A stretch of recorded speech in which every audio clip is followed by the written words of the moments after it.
Donc, depuis cette confirmation de cette condamnation par la Cour d'appel de Reims, votre cliente a poursuivi ses déplacements vêtue d'un niqab et s'est faite interpeller, c'est ce que vous me disiez à l'instant, devant la gare de Châlons au moment où elle a raccompagné l'une de ses amies. Absolument.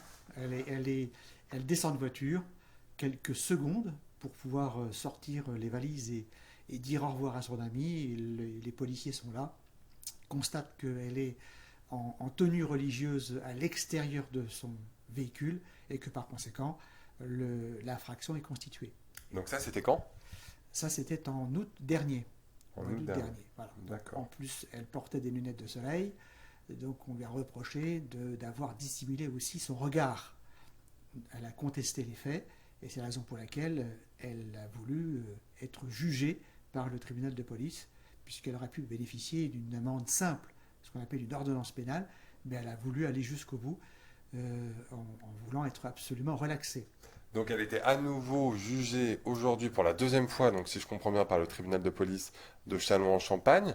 Est-ce que y a un délibéré qui a été remis ou vous avez la décision? Alors, la décision sera rendue le 27 novembre prochain, puisqu'il y a une difficulté sérieuse aujourd'hui, c'est de savoir si la loi de 2010 sur la dissimulation du visage sur la voie publique doit encore s'appliquer, compte tenu de la décision qui a été prise par le Comité des droits de l'homme de l'ONU, qui considère que cette loi est contraire, effectivement, à des principes essentiels, notamment la liberté d'expression, la liberté de réunion, la liberté de circulation et la liberté de penser. Alors, on va revenir justement sur cette recommandation du Comité des droits de l'homme de l'ONU qui, effectivement, il y a 8 jours maintenant, a estimé a critiqué la position française en disant que ça pouvait stigmatiser certains citoyens et que ça portait atteinte à l'expression religieuse. Donc là, en fait, c'est une pure coïncidence. Son audience d'aujourd'hui devant le tribunal de police de Châlons était programmée du fait de son infraction en août dernier et il y a 8 jours, voilà, il y a cette recommandation du Conseil des droits de l'homme. Vous, aujourd'hui, est-ce que vous attaquez formellement l'État français pour, en gros, non-respect de cette recommandation du Comité des droits de l'homme? Je demande à l'État d'indemniser ma cliente, puisque le Comité des droits de l'homme à l'ONU a donné un délai de 6 mois à l'État français pour toiletter la loi, c'est-à-dire faire disparaître ce qui n'est plus admissible, donc faire disparaître l'interdiction de la dissimulation du visage, donc 6 mois de délai, et l'État a 6 mois de délai pour indemniser celles qui ont été injustement interpellées, jugées et condamnées. Donc ma cliente rentre dans ce cadre-là. Elle a été condamnée, elle a été interpellée, et par conséquent, elle doit être indemnisée. C'est l'ONU qui le décide. La France a ratifié ce pacte, elle a pris l'engagement de l'appliquer, et la France devra appliquer, bien évidemment, cet avis, qui a, contrairement à ce qu'on a raconté, une valeur contraignante, puisque on est obligé, quand on adhère à une convention internationale, de la respecter. Hein. On ne peut pas comme ça dire ça ne me plaît pas, je ne le ferai pas, ou je verrai plus tard. Donc les juges aujourd'hui ont l'obligation d'appliquer le droit international, l'avis, qui dit qu'il ne faut pas la condamner, et ils doivent abandonner le droit dit, le droit interne, la loi de 2010 ne doit plus être appliquée dans les tribunaux. Donc, selon vous, les recommandations du Comité des droits de l'homme de l'ONU sont supranationales et priment sur le droit interne, alors qu'en théorie, même si la France a ratifié, ce ne sont que, entre guillemets, que des recommandations qui n'ont pas de valeur, qui ne s'imposent pas aux lois des États membres. Si le droit international, l'avis n'est pas un avis comme ça qu'on donne au doigt mouillé. L'avis a une valeur juridictionnelle, il s'impose aux États membres. Les États qui ratifient doivent respecter ces décisions. Et si l'ONU leur a laissé un délai de 6 mois, c'est pas par hasard. C'est qu'au bout de 6 mois, si la France ne s'est pas pliée à cet avis, on pourra passer à la phase supérieure. C'est-à-dire que les victimes qui n'auront pas été indemnisées pourront effectivement porter le dossier devant la Cour européenne des droits de l'homme, la porter devant l'ONU à nouveau pour voir ce que l'ONU envisage de faire à l'encontre de la France. Et ça, c'est possible de le faire. Donc la France va s'incliner. Elle n'a pas d'autre choix que de le faire. Et d'ailleurs, c'est tout à fait normal, parce que cette loi de 2010, c'est une loi de circonstance. C'est une loi politique, j'allais dire, c'est une loi électorale. C'est la loi Sarkozy. Monsieur Nicolas Sarkozy a fait voter cette loi avec des arrière-pensées électoralistes évidentes. Il voulait rassurer le bon peuple. Voilà, cette loi n'a ni queue ni tête, elle ne sert à rien. Jamais on a eu des bombes sous un niqab. Jamais, effectivement, on a interpellé des gens en infraction. On a eu Redouane Faïd qui s'est dissimulé sous un niqab. Sauf que Redouane Faïd, c'est pas un islamiste, c'est pas un membre de Daesh, c'est un délinquant de droit commun. Voilà. Donc, Bien sûr, mais il a quand même utilisé le niqab pour dissimuler son identité. son identité, mais il aurait pu le faire autrement. Souvenez-vous de Mesrine, qui effectivement s'était éteint les cheveux, portait la barbe, portait les lunettes de soleil et se grimait. Je veux dire que si on a envie de se grimer, on se grime, sans avoir à dissimuler forcément son visage. Non, c'est une loi qui n'avait, encore une fois, ni queue ni tête, qui devait être abandonnée un jour à l'autre, et je crois que l'ONU a bien compris qu'une loi de circonstance devait effectivement être abandonnée. Donc aujourd'hui, vous avez, là au cours de votre audience au tribunal de police, formellement, juridiquement, comment ça se passe quand on attaque un État? Vous avez porté plainte contre la France? J'ai d'abord formulé une demande en paiement contre l'État français que j'ai adressée au garde des Sceaux. J'ai formulé une demande en paiement à hauteur de 10 000 euros pour ma cliente. Ça, c'est pour les condamnations qui lui ont été infligées. Et puis aujourd'hui, j'ai plaidé la relaxe de cette dame sur l'infraction du mois d'août dernier, en disant qu'on ne pouvait plus appliquer la loi de 2010 sur le niqab et qu'on devait appliquer le droit international, et que le droit international disait qu'il fallait la relaxer. Selon vous, la France ne va pas jouer la montre dans cette affaire-là?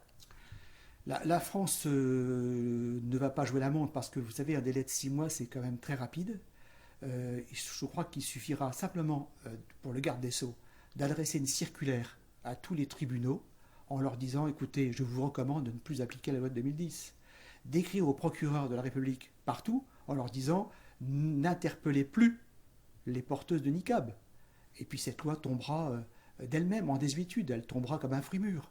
Donc c'est pas la peine d'abroger cette loi, selon vous? Si le garde des Sceaux a la bonne idée de demander au procureur de ne plus l'appliquer, ce ne sera peut-être pas la peine, effectivement, de retourner devant l'Assemblée nationale. Je reviens quand même sur cet avis, ces recommandations du Conseil des droits de l'homme de l'ONU. Vous demandez à l'État aujourd'hui de respecter cet avis, d'appliquer cette recommandation.